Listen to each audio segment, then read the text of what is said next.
Let your power fall when your name is called. Prove the doubters wrong. God, you're still mighty and strong. Hello everyone, it's a few minutes to the new year 2020, and as we await the new year with excitement, Heritage News brings you a special edition of God Did It. I'm Atenorde Iko Ogiga. Thanks for joining me.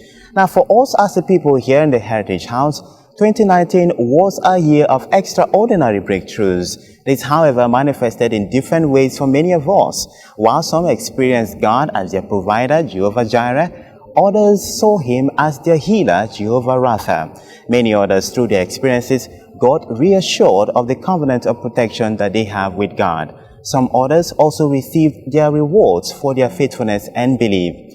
Now, if you can recall, we started off this year in the month of January by bringing you the remarkable story of our sister, Yvonne Ogboma, who narrowly escaped death in a rather strange circumstance.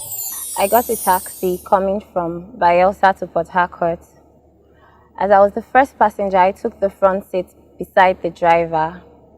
Not quite 10 minutes later, the car was filled up, but there was an elderly lady behind me that kept on complaining that she couldn't sit at the back and she wanted to take my seat in front.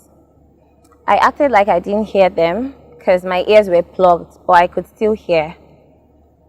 She kept on urging the driver to ask me to leave the front seat for her, but the driver refused. So she came to me directly and she asked me to leave the front seat for her. I acted like I didn't hear her because my ears were plugged. Then she went back to the driver and the driver came to me and asked me to leave the front seat for her. So I said, okay. Then I went to the back seat grudgingly. Then we got on our way, and when we got to the toll gate, I told the driver I was going to come down at Shuba. He said no problem. Then we got on the bridge, and the lady in front screamed, Jesus. When I heard that, I lifted up my head because I was texting. I raised my head and I saw a truck parked on our lane of the bridge.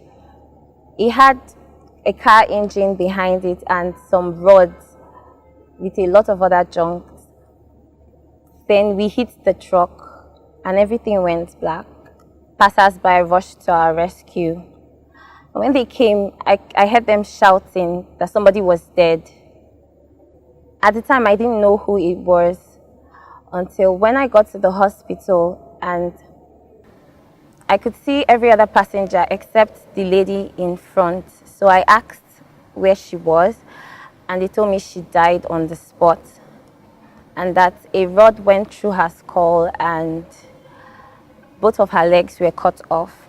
I just want to thank God for keeping me alive, because even sitting behind the lady, the rod went through the chair still and it could have gotten to me, however, but God kept me alive and he protected me. Also in the month of January, our sister Neye Umana testified of how our God amazingly surprised her.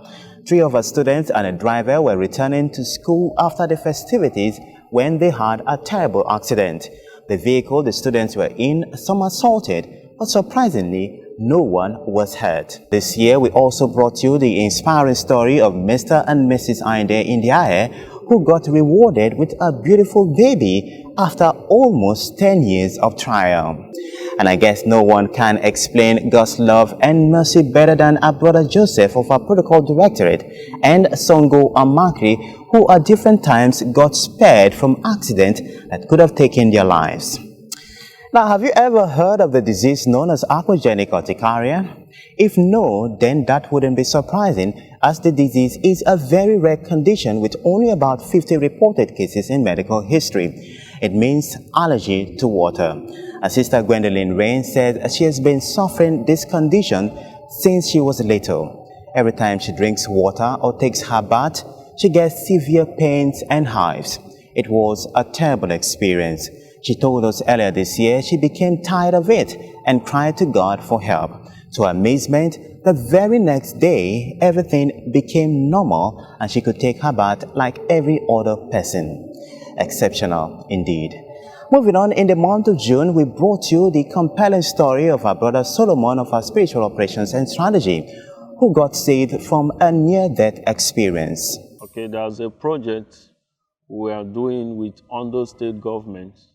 So on this very day, we are to convey some of the ambulances and other medical consumables for the Ondo State government.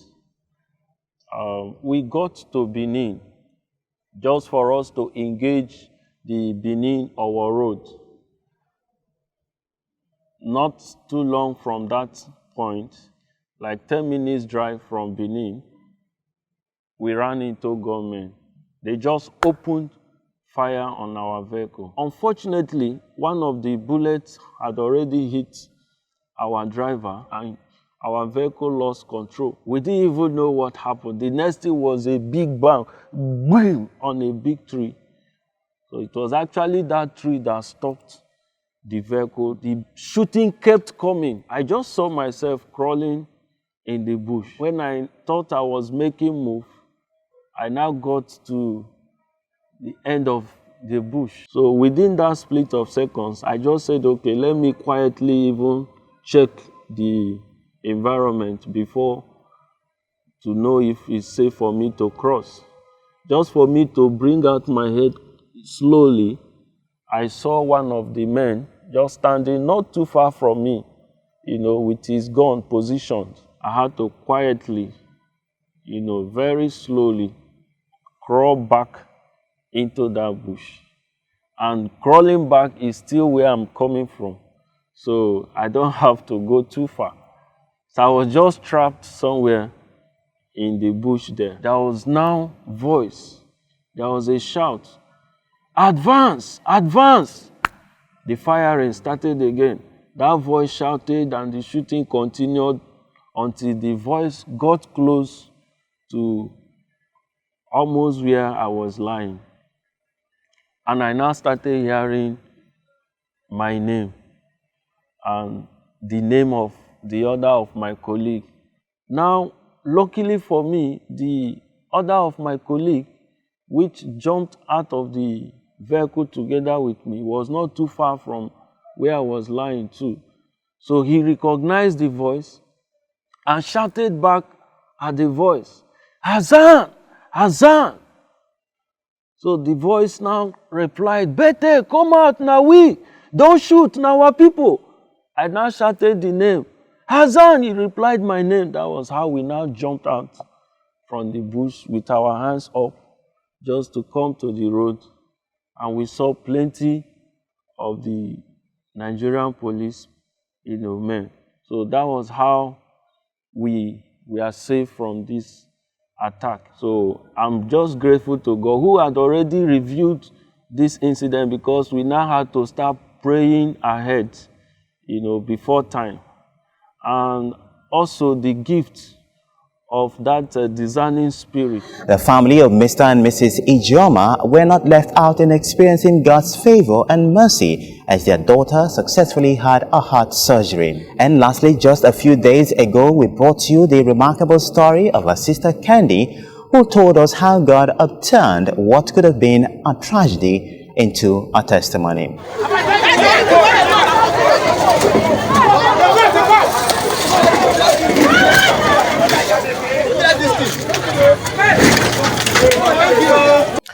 Now, what you just saw a while ago were people on the accident scene pulling out a sister's car after it ran into a shop as the aftermath of being bumped into by another vehicle on her way home around 5 p.m. on the 18th of September 2019. Unfortunately, there were people inside the shop when the accident happened, and our sister Candy thought she had already killed them. But our God once again proved himself mighty to save in what our sister says she can't fully explain. The people inside the shop were taken to a hospital and ran a number of tests, but no serious issues were seen except for minor injuries. Our sister Candy, who is of our evangelism unit, says she's very grateful to God for turning what could have been a tragedy into a testimony. And there's no gainsaying that if our God did all of this in 2019, we are definitely in for even greater things in 2020. My name is Atinode Inko Ogiga. Many thanks indeed for your time. Here is wishing you a very happy and a prosperous 2020 from all of us here in Heritage News. You